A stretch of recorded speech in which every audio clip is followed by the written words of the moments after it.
तुम ठीक हो? हाँ, मैं ठीक हूँ।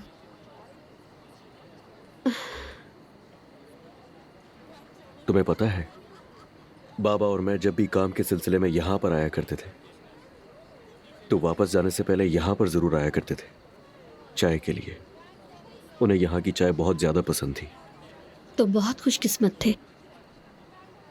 मैं याद करने की कोशिश कर रही हूँ, मगर मेरे बाबा के साथ मेरी एक भी खुशगवार याद नहीं है। क्या तुम लोगों ने वाकई कभी एक साथ वक्त नहीं गुजारा? वो घर पर नहीं होते थे और इसकी वजह नौकरी बताते थे। मैं जब 7 या 8 साल की थी, मेरे बाबा मुझे एक पार्क ले जाना चाहते थे, मगर पता नहीं क्यों वो जो झूले होते हैं ना, जो गोल गोल घूमते हैं, जानते हो मैं उसमें बैठने के लिए मरी जा रही थी। मुझे वो बहुत पसंद थे। ये लीजिए सर, शुक्रिया। शुक्रिया। मजे से पिए। अच्छा हाँ, फिर आगे? हम वहां गए थे। मैं कतार में खड़ी हो गई और बाबा ने कहा कि मैं तुम्हारे लिए गुड़िया के बाल लेकर आता हूँ। ठीक है, और फिर? वो वापस नहीं आए। मैंने वहां उनका इंतजार किया, बहुत इंतजार किया, और जब मेरी बारी आई तो पैसे नहीं थे मेरे पास।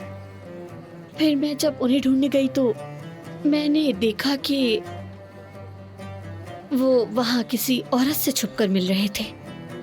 उन्होंने मुझे इस्तेमाल किया ताकि मेरी अम्मी को शक ना हो। मुझे लगता है कि वो उस वक्त इतने बेशर्म नहीं थे।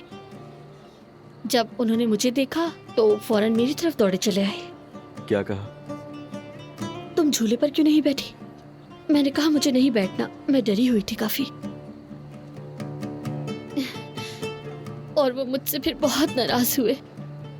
उन्होंने मुझे बहुत डांटा और कहा कि तुम झूले पर क्यों नहीं बैठी, और ये भी कहा कि क्या हम यहाँ बिला हो जाए थे।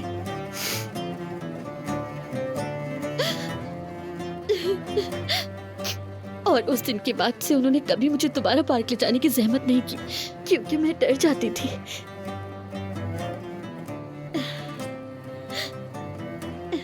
ये है मेरे शानदार बाबा।